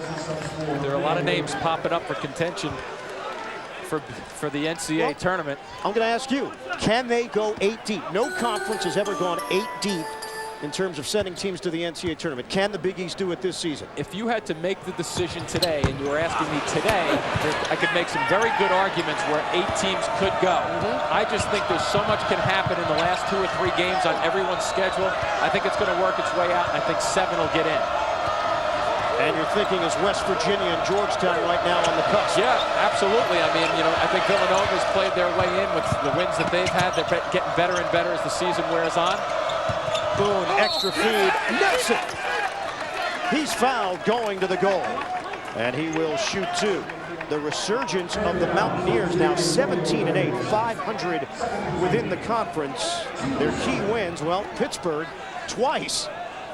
Absolutely, and you look at it, and NC State at the time, maybe not right now, but when they beat them, a better win for their resume back then. But West Virginia, a team that can methodically break you down. They're a solid basketball team, but they also play Rutgers and at Seton Hall. So two teams, lower end of the division. Obviously, nothing's guaranteed, but what should happen is they should be able to win. And there you go. Earlier, West Virginia knocked off Rutgers 76-58. Here's Nelson missing on the first, and he cans the second attempt. That gives them 18 wins, by the way, West Virginia. UConn 51, Pittsburgh 47. 9:35 to go. We're in the second half. Well, it may be time to get Troutman a touch straight up on the blocks. Krauser thought about it. And a foul call. So that is going to put Pittsburgh in the bonus. Troutman has been held to just 3 points so far in this second half. And Carl Krauser goes to the line, 78% shooter. He's from the Bronx. Ronald Ramon is from the Bronx. Chris Taft from Brooklyn, New York. Krauser good on the free throw, and associate head coach Barry Rohrson has done such a tremendous job infiltrating that area, New York City, the hotbed of talent that he has gotten to come to Pennsylvania. One of the things about Barry, he knows that area inside and out. He knows the players, knows the talent. I mean, you speak to him, and growing up in the metropolitan area, it's surprising how much he knows about the New York metropolitan area. 51-48, UConn. Pittsburgh trying to snap a mini two-game losing streak, trying to finish the season strong and secure a berth in the NCAA tournament. Knocked away from Nelson. Troutman had a hand in there. Here's Graves one-on-one with Thompson. Oh, I was just going to say time for a decision, but Gay snaps one out of thin air. How about the long reach? Gay to Williams, gives it up. Thompson. Now Villanueva driving.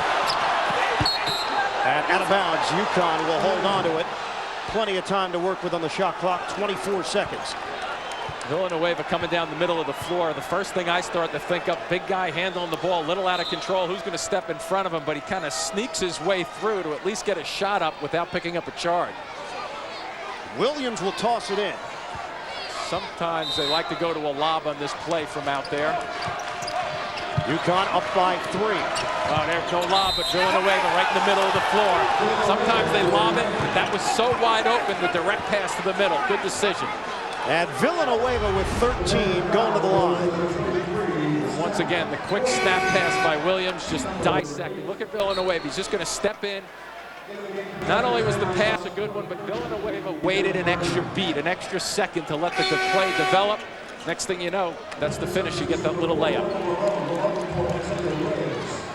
Graves will sit, and Ramon checks in for Pittsburgh. Thompson to the bench for UConn, and Chris Taft called on his 4th foul for Pittsburgh. Villanueva completes the three-point play, and UConn has matched its largest lead. 54-48.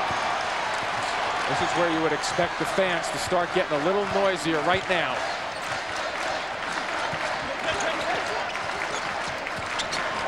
Here's Ramon.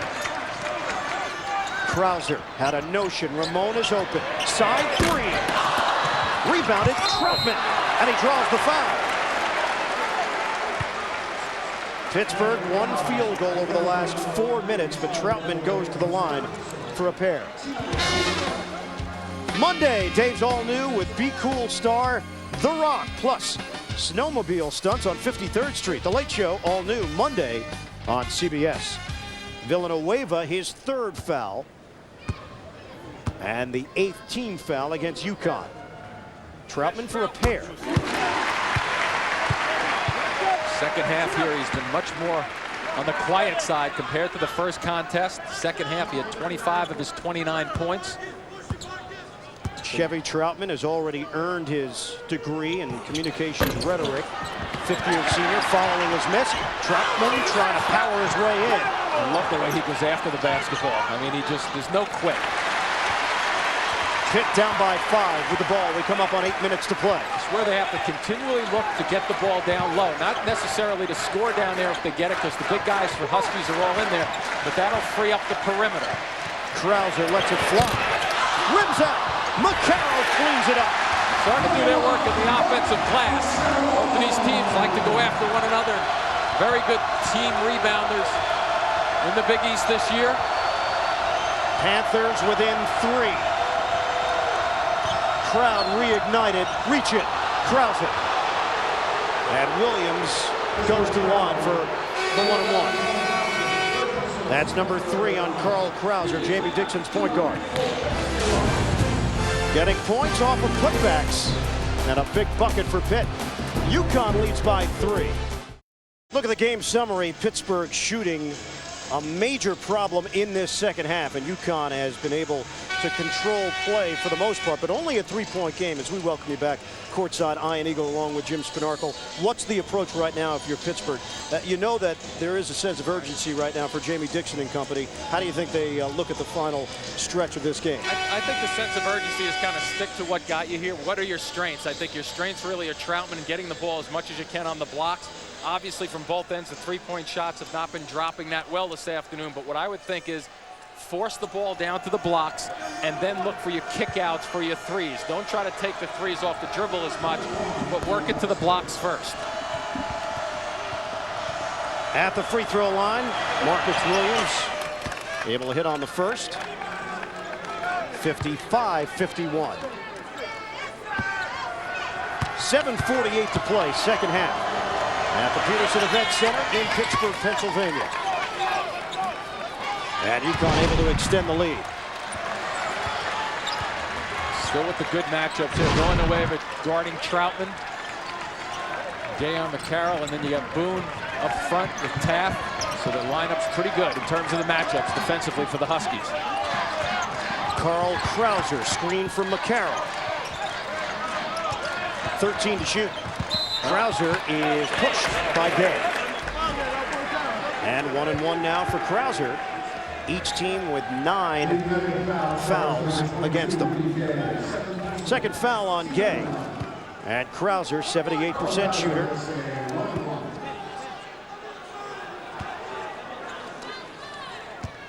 Has been an outstanding leader for this Pittsburgh team. And down the stretch of games, we know that both Krauser and Troutman are the reliable figures for Pittsburgh as Carl Krauser misses at the line and a missed opportunity. And an opportunity for the Huskies to stretch their lead. Villanueva for Boone. You got to believe they're going to look for him on the blocks also. He's setting it up against Troutman. Boone flashes to the goal and slams it down for UConn. All eyes were going across down on the blocks with Villanueva, but a quick look by Brown, the diagonal open. 58-51. Largest lead of the day. It's 7. Krauser, rainbow 3. That is a huge answer. If ever they needed a bucket and one from the outside, the timing was absolutely perfect for Krauser. 42% three-point shooter. Krauser just hit a big one in the second half. Connecticut with their 4-point lead, trying to pick things apart. Watch the circle is the guy who's going to end up with the bucket. And you have a cut across with the screen. And now look at the diagonal pass, the third part of the play. And the most part of that is really the directional. It's a directional because Villanueva was setting up with the low blocks on the power side. Boone and company work it very nicely away from the ball. And Jim Calhoun told us that they ran one particular play 18 straight times in practice 2 days ago as they pared down the offense a little bit with some basic sets. Step through and a foul. Are they going to get Gray with the body block? I think they are. And the double bonus now. 2 free throws coming up. It is Gray picking up the personal and Denham Brown at the line. 78% free throw shooter.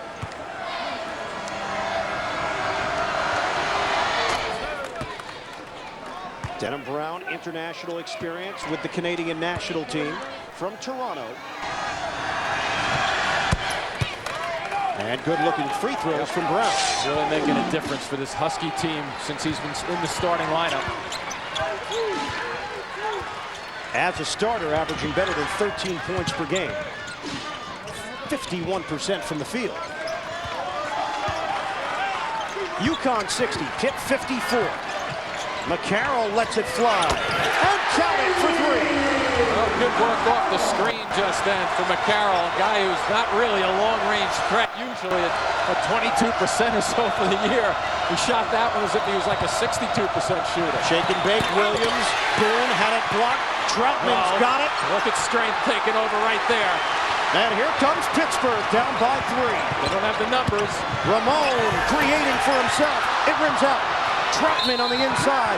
Volleys flying. And a foul. Didn't have the numbers, but Ramon made a nice decision. A lot of work both ends of the floor for Pitt. You see McCarroll, where are the defenders? Nobody comes out quick enough. He buries the shot.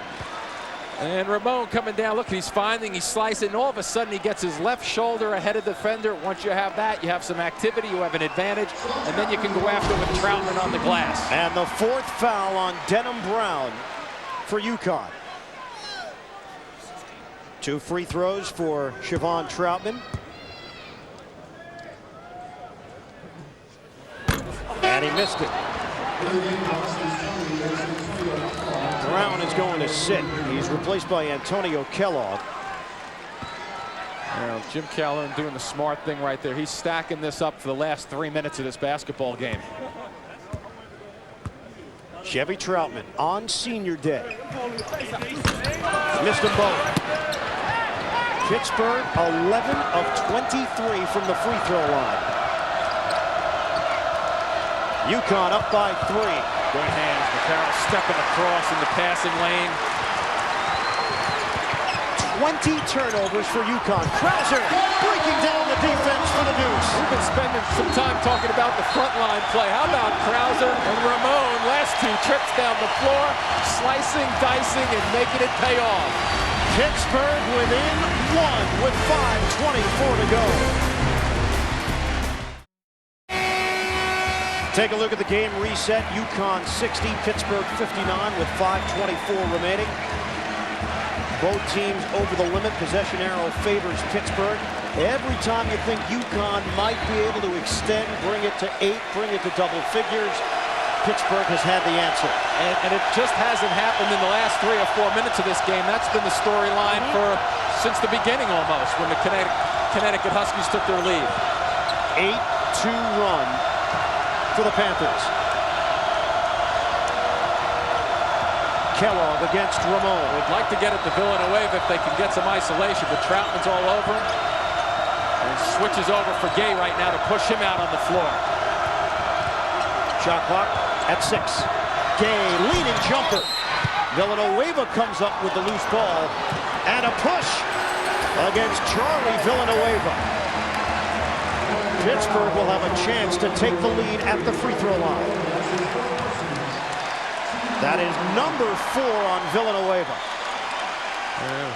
Will Troutman get to the line? Because this is key, whether it's Troutman versus McCarroll. It is Troutman, a 72% shooter. McCarroll, a 17% shooter. There is a reason I was saying that. A little differential, but Troutman has to come back and clear his mind right now and hit a couple of free throws. Troutman scored a career high 29 the last time these 2 teams played.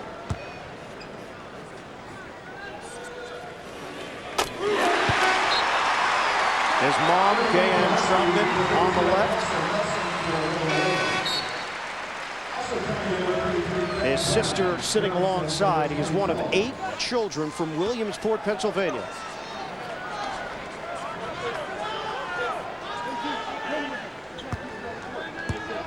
$20 points for Troutman. Can give Pittsburgh a 1-point lead. Book it. His sister Gayan Johnson likes what she sees, and so does the student section as they erupt. Brown back on the floor. Denham Brown pulling the trigger for 3. No, a 2-pointer. for Denham Brown, and he gives UConn a 1-point edge. I thought Jim Calhoun was going to try to stretch him out a little bit more, maybe another minute and a half. But he recognized that Pitt started to play and have been playing better over the last 2 minutes, so he couldn't keep him on the bench. There's Ramon. He'll put it on the floor. 62-61 UConn. Krauser missed it for three. Now look at Gray work right past Boone. Good cut by Ramon. And Ramon can't lay it in. Gray's got another loose ball. And a tie-up will go in the direction of Pittsburgh. Some pushing and shoving. You know, though, as you watch this, Ramon, the second time, he kind of found a way to get to the lane, just couldn't get the ball to go down. Even though all afternoon bodies have been falling, with the physical play, it has been aggressive and clean the whole way, I thought. Hilton Armstrong in. Ed Nelson to the bench. Gray sits for Pittsburgh. And Taft back in there.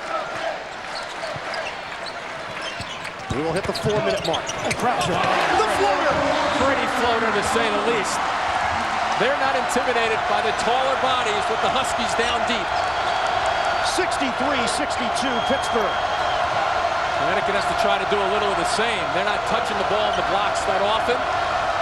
But Brown has size and strength over Ramon. Let's see if they can get it to him.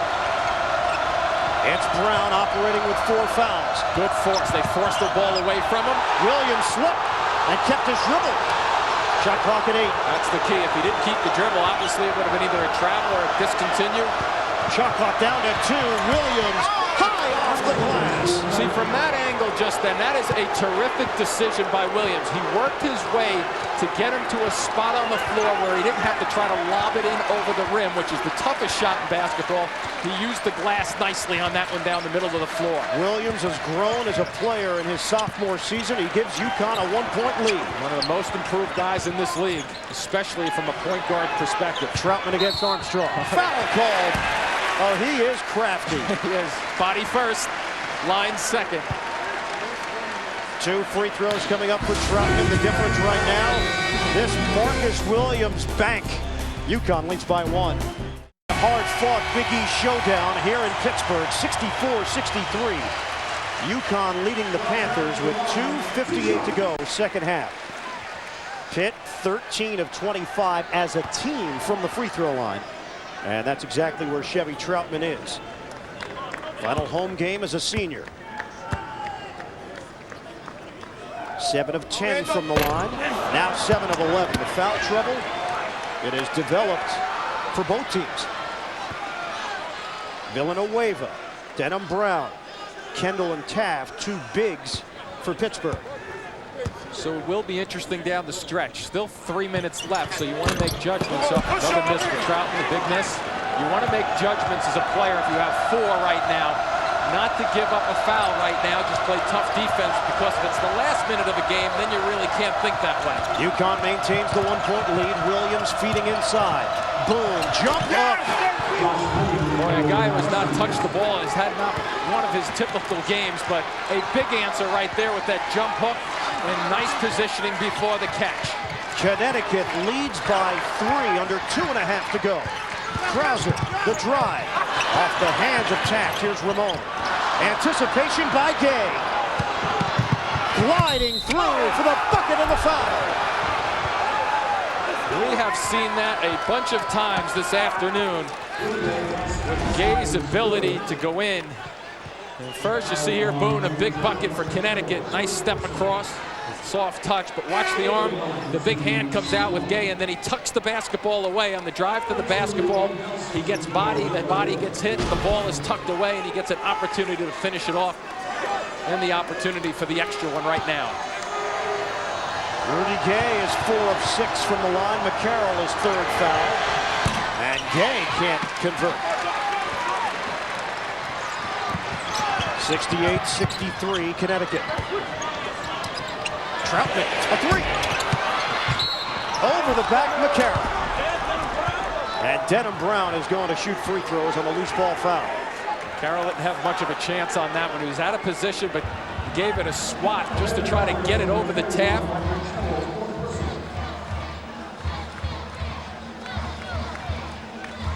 And the sudden turn late in this second half. Pittsburgh had a chance to take the lead at the free throw line following a timeout. Chevy Troutman missing a pair. McCarroll called on his 4th foul. And UConn has come back with a couple of impressive possessions. Brown at the line. Tomorrow, triple header day on CBS Sports. First, Michigan State against Indiana, then UCLA tangles with Notre Dame, or Florida battles South Carolina. In the nightcap, Oklahoma State tries to outgun Kansas. Check your local listings. 2 out of 2 for Denham Brown. And in the Big East, there are 12 teams, and from a free throw shooting percentage standpoint, Connecticut's number 7, Pitt number 11. Right now, Connecticut's doing a better job at the line down the stretch. 8-0 run over the last minute 25. Krauser trying to create and a foul call. With 1:55 on the clock. Just from the expression on Nelson's face a moment ago, Jim Calhoun recognized the foul was on him, away from the ball. And that means Troutman is going back to the line.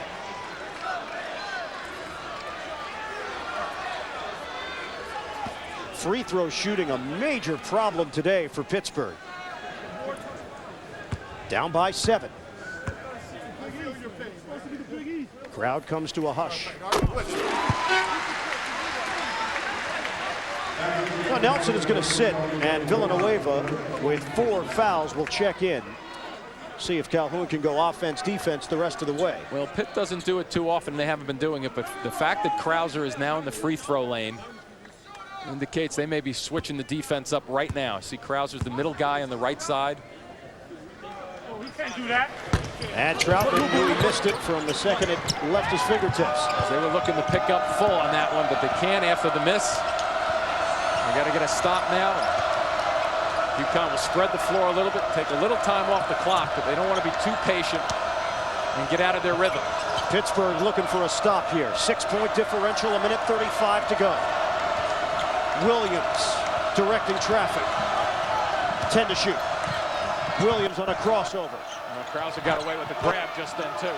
Williams along the baseline, short, and rebounded by Taft. Need a good decision coming down the floor right now. Ramon missed it for 3.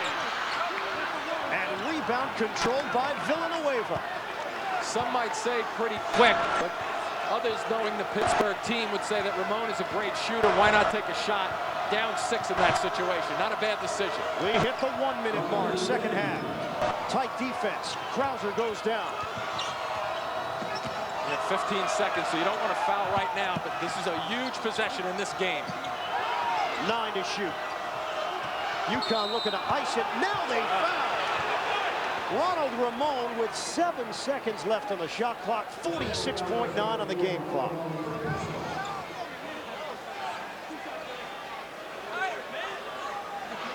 Not the foul Pittsburgh wanted with that one there. And it sends Rudy Gay to the free throw line. A little bit of inexperience on the floor with Ramon. Only 7 seconds, as you touched on. At that point, you go down that far, you got to let it play out for the possession. Gay, the polished freshman, he misses on the first. Let's check out the CBS Sports Line stat of the game.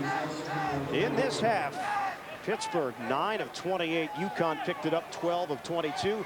You can get complete game stats at cbssportsline.com. Gay splits a pair. And Pittsburgh running out of time. 46.9 showing on the clock. Krauser lines up a 3. Taft able to poke the ball to the corner, trying to save it.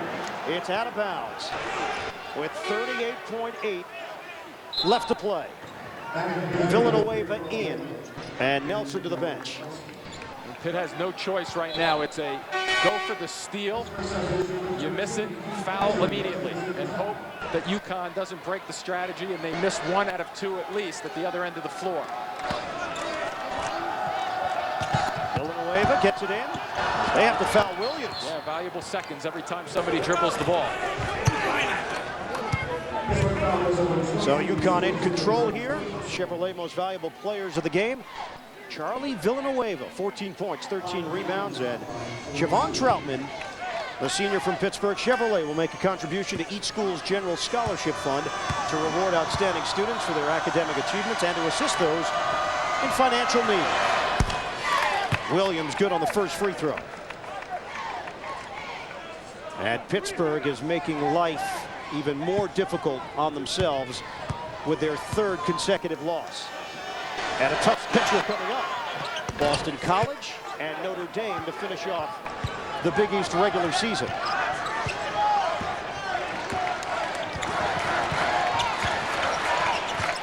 Krauser a three. Short. And Troutman unable to gather. The score was 64-63 with 3:24 to go. And UConn goes on an 11-1 run.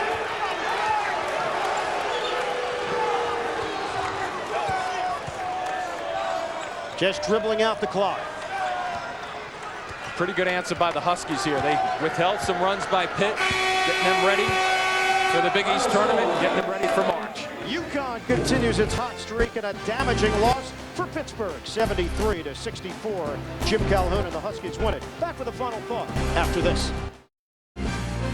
UConn gets the road victory for Jim Spinarkle and the rest of our CBS crew. This is Ian Eagle. UConn wins it tonight on CBS. Wickedly Perfect, Cold Case and 48 Hours Mystery. This has been a presentation of CBS Sports, home of the NCAA Men's Basketball Championship.